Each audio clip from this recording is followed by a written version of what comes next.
थी। फजर की नमाज के बाद अगर कोई शख्स तिलावत कर सकता हो तो ज़रूर तिलावत करे, और अगर नींद का गलबा हो तो आराम कर सकते हैं। उसके बाद फिर जब आराम करके आप उठेंगे तो चूंकि आप बेदार हो गए, उस वक्त इशराक की नमाज ज़रूर पढ़ें। फरमाया जनाब रसूल अकरम सल्लल्लाहु अलैहि वसल्लम ने, जो सुबह को 2 रकात नमाज अदा करेगा उसको एक मकबूल उम्रे का सवाब मिलेगा।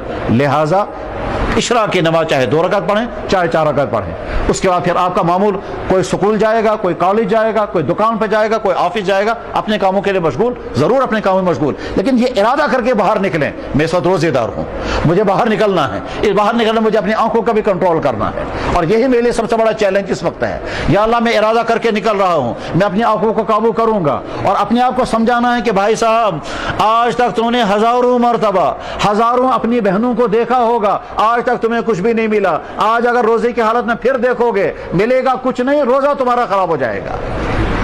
तो कितनी नादानी करोगे तुम, ऐसा काम करोगे जिसमें तुम्हें मिलने वाला कुछ नहीं है, और अपने रोजे को तुम बर्बाद करो। अपने आप को वादा करो मेरे साथ कि तुम बाहर निकल कर अपनी आंखों को काबू करोगे। उसके बाद जब बाहर निकलेंगे, जो ही किसी नामहरम पर नजर पड़ जाए फौरन नजर हटा लें, और जो ही नजर आपने हटा ली, अल्लाह की तरफ से फौरन इनाम मिल जाता है, मेरे बंदे ने मेरे हुक्म की वजह से नजरें हटा ली।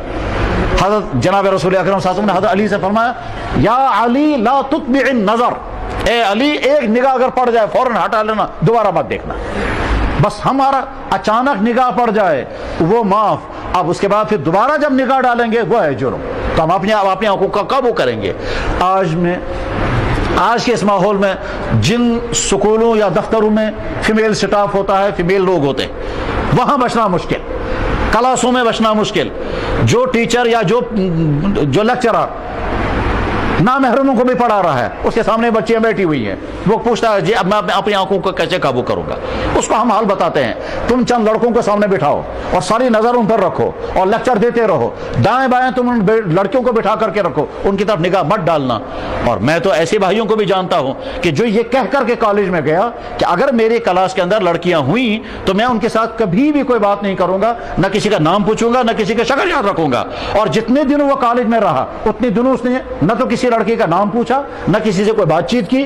और आज जब वो कॉलेज से निकल कर बाहर आया, वो कहता है कि मेरे बैच के अंदर कौन कौन सी लड़कियां डॉक्टर बनी है मुझे कुछ नहीं मालूम, न उनकी शक्लें मुझे याद हैं, न उनके नाम मुझे याद है। बचाने वाले तो इस तरह से अपने आप को बचाते हैं।